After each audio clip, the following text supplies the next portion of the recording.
We're so happy and grateful that the Lord has blessed us to be podcasting with the one and only Mr.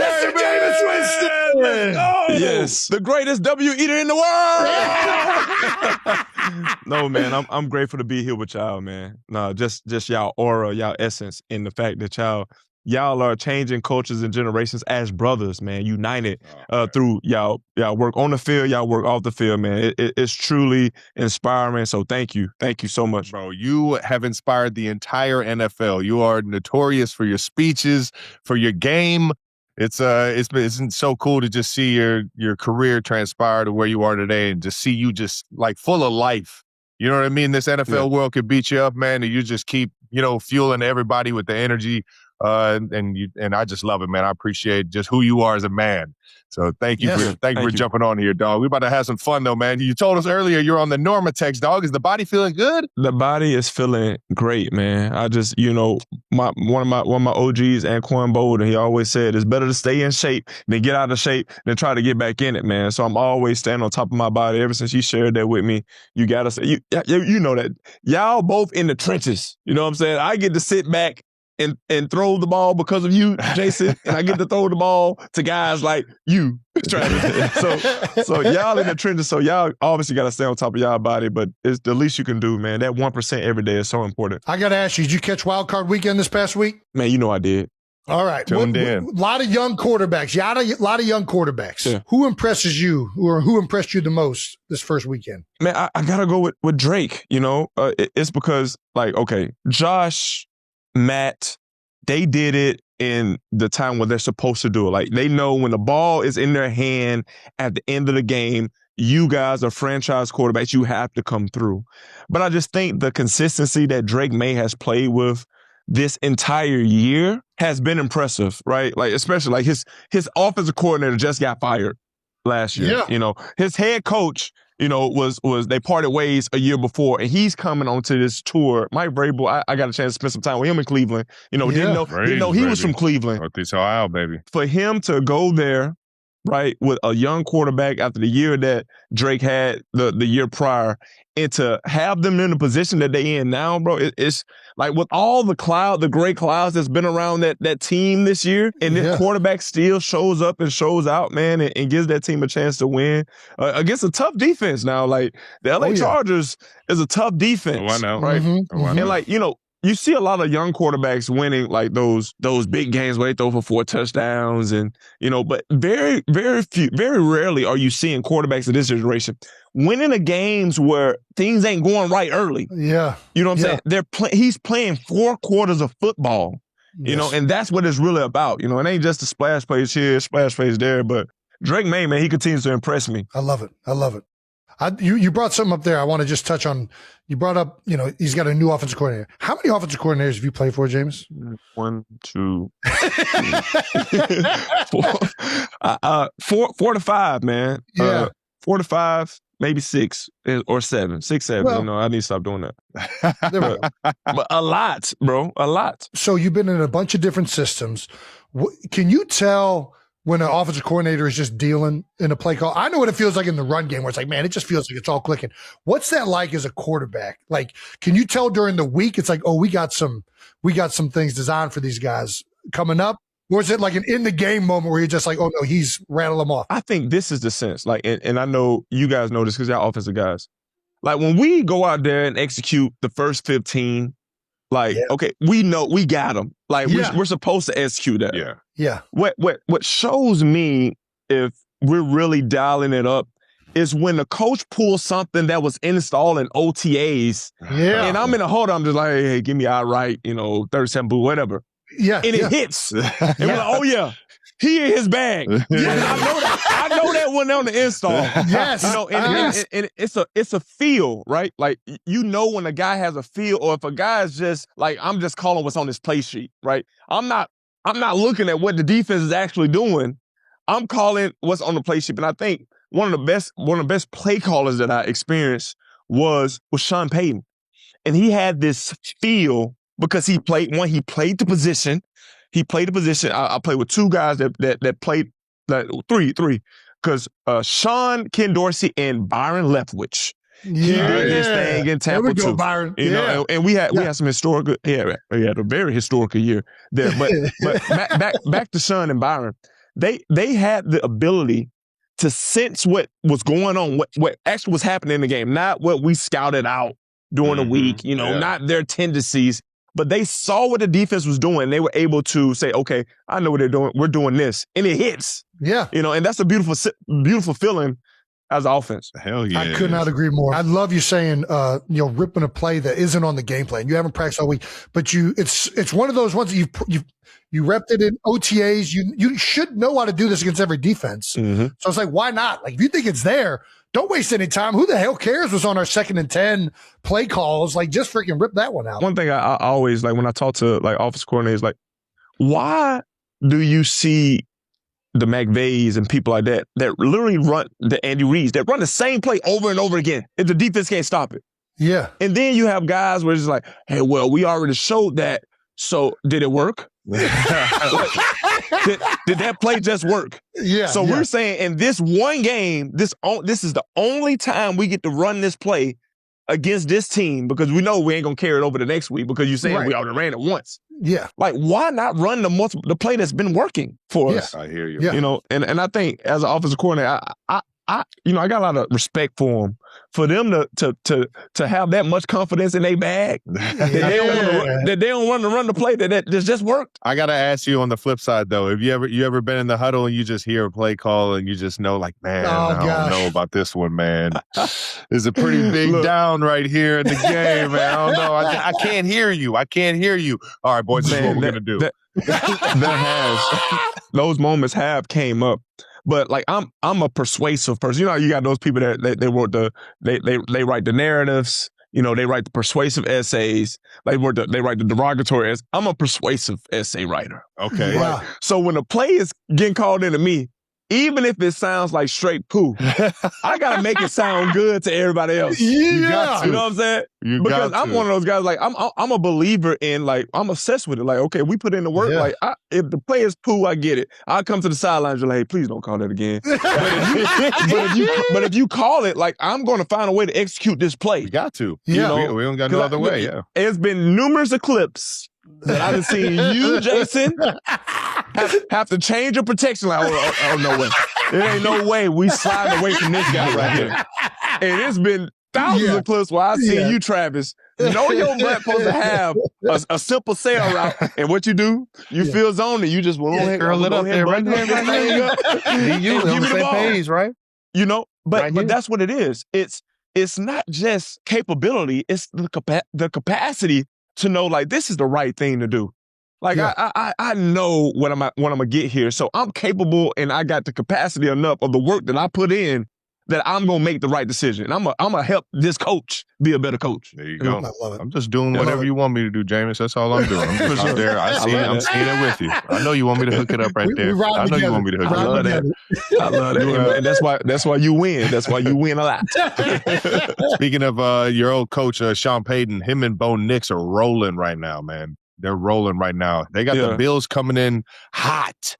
Now, watching Sean Payton's offense this year, I don't know if you've seen a lot of it on film and just been peeking at what they got going over there in Denver, but can you see similarities and stuff he's transferred over, or is this like a whole new world because Bo Nix he's just a different type of quarterback? Well, Bo is from Alabama, so I got a lot of respect for him, and he can do it all, right? But Sean has really been in his bag this year, man. Like the amount of plays that he's been able to move the pocket for Bo, the amount of yards that they've been able to create on the perimeter by just getting the ball out of Bo's hand and letting the receivers get yak after that. Sean is a situational guru, and I have to commend Bo on this. Bo probably hasn't had the most efficient first, second, and third quarter this year. He was way more efficient last year as a rook. But in the fourth quarter, he and Sean Payton have been finding ways to win the freaking game. And I think that's what I'm talking about, these young quarterbacks with Bo and Drake May. Like, yeah, okay, you can win the game. Well, you could tell, like, people put quarterbacks, game managers, right? Like, but at the end of the day, when it's 3rd and 7 and you know the defense is going to be in man, right? You still have to make the throw. Like it's not gonna be, oh, you managed the game, like just check the ball here. No, you still have to make the play, and Bo Nix have been making the plays for the Denver Broncos to win games. Oh yeah, you're speaking truth Jason, to me right Jason's now. gone on rants about this already. Well, not even just like Bo Nix and Drake, but Caleb last week, right, against the Packers. Why does a quarterback all of a sudden become more accurate on harder throws? I want to ask you this: why is a quarterback all of a sudden more accurate on harder throws? Is there like a sense of like, I know I got to put this in, and you like lock in more, or is it just like that's the way this guy's wired? It's the routes on air effect, right? Like some quarterbacks, I would say this: Sam Bradford was the most accurate quarterback I ever seen in my life.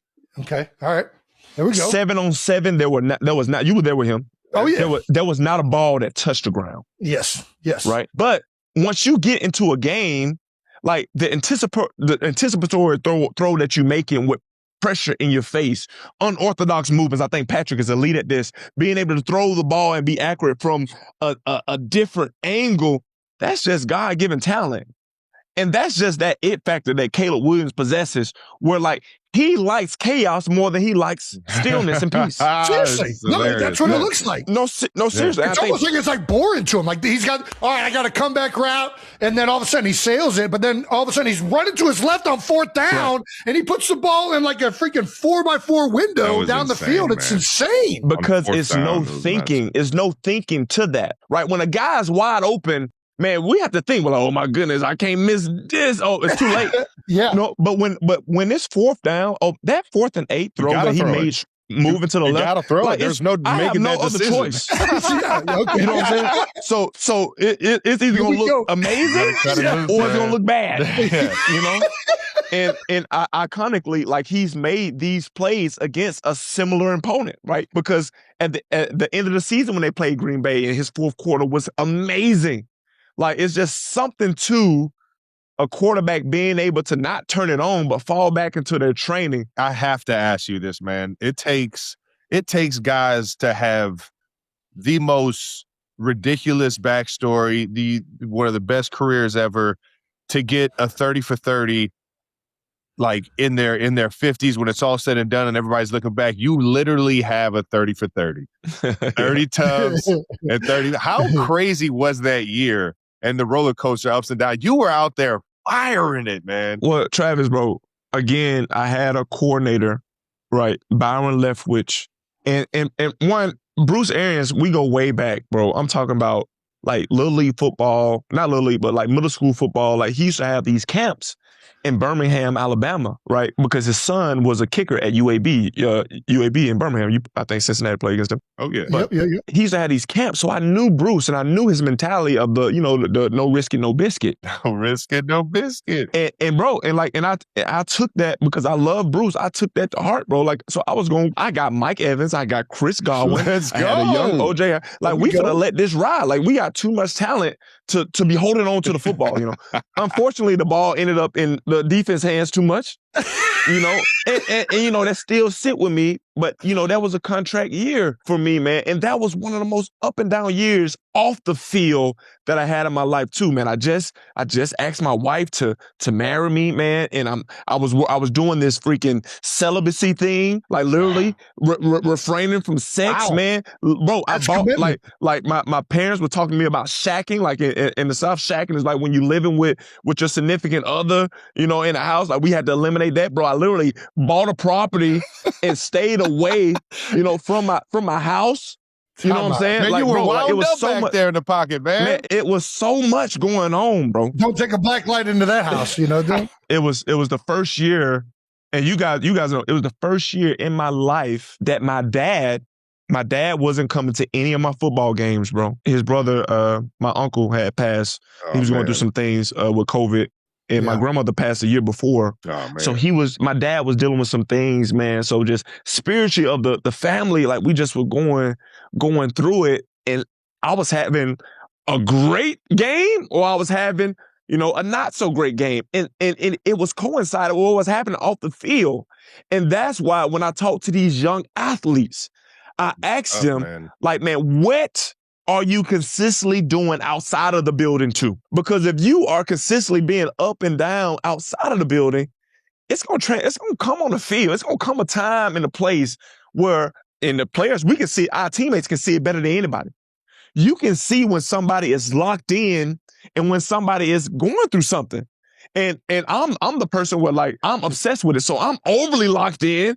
I'm trying to go overboard. I'm trying to make every throw because of what I'm dealing with off the field as well. I got my first coordinator that's played the game, like played Byron Leftwich, man. He dialing it up. He's doing his thing, man. We broke records, right? Yes. And I'm trying to impress him. I got Bruce Arians, a guy that showed me my very first Super Bowl ring, right? And I'm doing everything that he's telling me to do, right? And I tell everybody, like, man, go back and check the tape. I told him at the end, check the tape. See how many of those interceptions was really like joint efforts. We were installing a lot of those plays in Philly. We were watching a lot of Jameis Winston that year. Because, like, man, look what this dude's doing down here. You know what I mean? We were electric, right? We were electric. And obviously everyone knows, like, okay, offensively, we got to make the most of our possessions, right? Because it hurts everybody. It hurts everybody. Offensive line, when we drive the ball down the field and boom, you throw a pick. The thing is about this, interceptions do hurt, right? But how we were growing as a team was so inspiring to see. Our defense wasn't lights out at the beginning of the year. But toward the end of the year, they just were like, hey, Jameis, I got your back.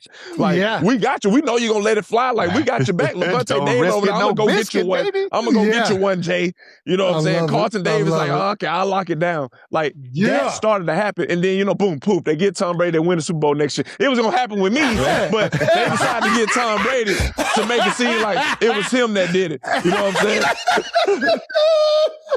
And Gronk, and AB, and Leonard Fournette, and Tristan Wirfs. I'm going to stop. The team really was a super team. You brought up advice you have for young quarterbacks. You're with a young quarterback right now in New York. Yeah. What's it been like operating with Jackson Dart in your role within the Giants? Obviously, you're doing great. You're in the player engagement room right now. Like, what? Yeah, I love this. Talk about commitment. We're like, 3 weeks into the offseason? Most people are, Hawaii right now? My man's in the freaking player engagement room. But it's the vision of, okay, like, man, I done had a lot of short seasons, right? Only been in the playoffs once. You know what I'm saying? But through this entire reign, I'm just like, man, like, what can I do from an obsessive state to stay engaged? Like, I'm going to keep training. I'm going to keep preparing. Like, I want to play. I want to play and win in the Super Bowl. I hear you. So I'm not going to be out the building, and I'm not taking the trips to Cabo, like, right after the season. You know what I'm saying? Now, if somebody got a job for me to go make some money for my family, I go do that. But like, like, bro, like, I love this. Like, it's still football season. Do you know how painful it is? And Travis, you got to deal with this some this year because it's been a long time since you, and Jason, you dealt with a lot, last year of you, deciding to stop playing. How when you put in everything, man, and you started from OTAs and, like, these teams have a 1 year lifespan, and then just out of nowhere, everything just stops. The preparation, the sweat equity, the togetherness, it just stops, man. That hurts. So I try my best to just try to do as much as I can with what I have and simulate me preparing for the Super Bowl. But let's talk about Jackson Dart, man. Come on now. You know when a dog walk in the room. You understand what I'm saying?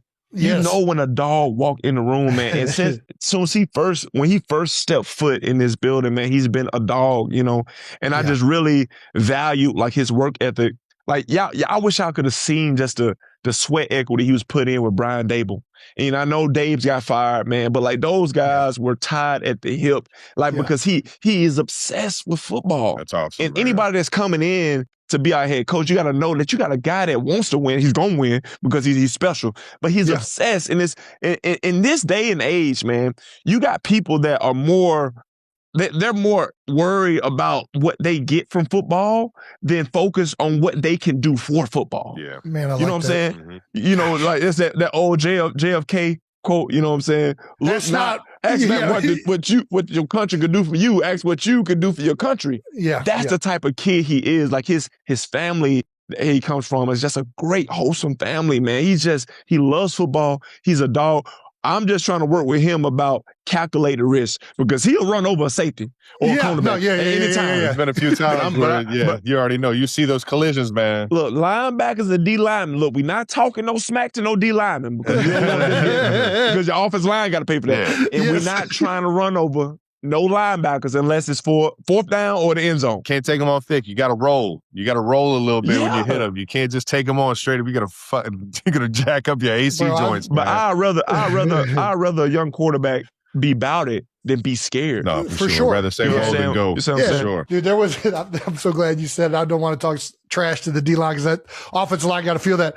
I still remember getting ready for an NFC championship game, and my man Brandon Graham's in there, and he's talking so much trash to Dexter Lawrence. I'm like, bro, will you shut the hell up? I got to fight this dude. Are you trying to rev this dude up? What are you doing over here, BG? But nah, I'm riding with my dog. But I got to ask you this. You just said your goal is to win a Super Bowl. Mm-hmm. What are you doing to realize that goal? Like, what's it going to take for Jameis Winston to get to a Super Bowl? Obviously, there's a team and all that stuff, but everything that you can control, what are you doing? Yeah, the biggest thing that I'm doing is speaking life into my teammates, right? Because a lot of these young guys, new generation guys, they look for affirmations and stuff that let them know that okay, like I'm where I belong. Reassurance, and that's the simple thing that I'm doing is being impeccable with my word, right? Because it starts with a plan, right? And my plan is to be impeccable with my word, be a man of increase in the building, so everybody can attract that, and then they go out and do it out there on the field, right? The second thing is just me doing what I love. I love playing football, man. Me going out there and working, and hopefully they see me working when I invite them to come get some of this extra work for the betterment of both of us. They join me, right? And that starts with just culture. Like we're building that we're going to go the extra mile. We're building that we're willing and able to do anything, for some success, right? And the third thing, which really should be the first thing, is just instilling faith into my teammates, man. They're like, they here for a reason. Like, this ain't no coincidence that they here. It's so challenging to see these confident, moxie young athletes just not really believe, not believe in something that's bigger than them, man. Amen. And that's just what I take pride in, because I know how it is to be trying to please a man, trying to please somebody else, man. But it is nothing that competes with knowing that I fight from victory and not for victory, for what God and what Christ has did for me, right? And me instilling just those kingdom values, kingdom morals in them, it's going to at least help them be a better man when they get off the field. And one thing my trainer always say, being a better football player would never make you a better man, but being a better man will make you a better football player. There you go. So that's my impact. You're going right into coaching, Jameis. You got too many in the bag. You got too many in the bag, man. You got me wanting to go strap it back up right now.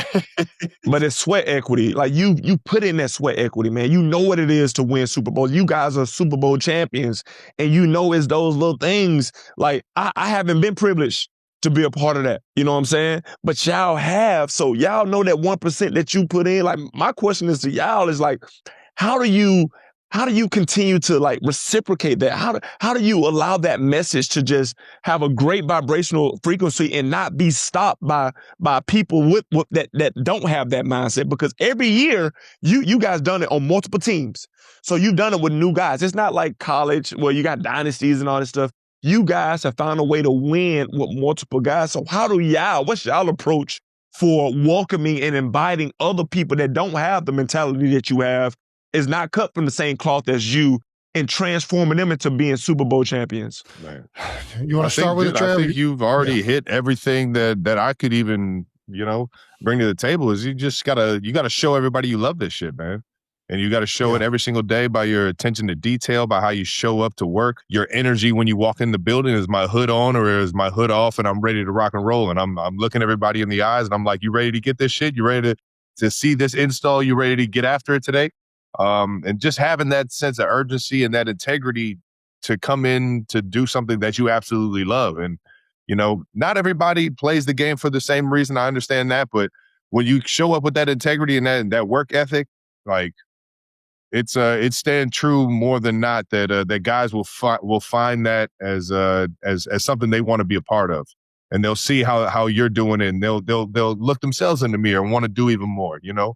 And that's really the biggest thing, is setting that culture from the top down, man, making sure that everybody's doing that, from you know, the coaches to the players to the first guy, all the guys that are on the field to the guys that are on the practice squad. Everybody's got to have that love and desire every single time, and alertness and the attention to detail as they walk into the building, man. Plans for Taylor Swift and Travis Kelce's wedding are being kept largely under wraps, but Jason Kelce may have recently hinted at an unexpected detail about the upcoming nuptials.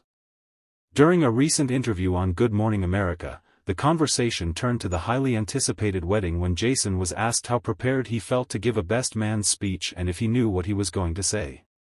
The question didn't seem like one that would turn into a spoiler about Swift and Kelce's wedding plans, especially since many assume the Kansas City Chiefs tight end will tap his older brother to fill the best man role.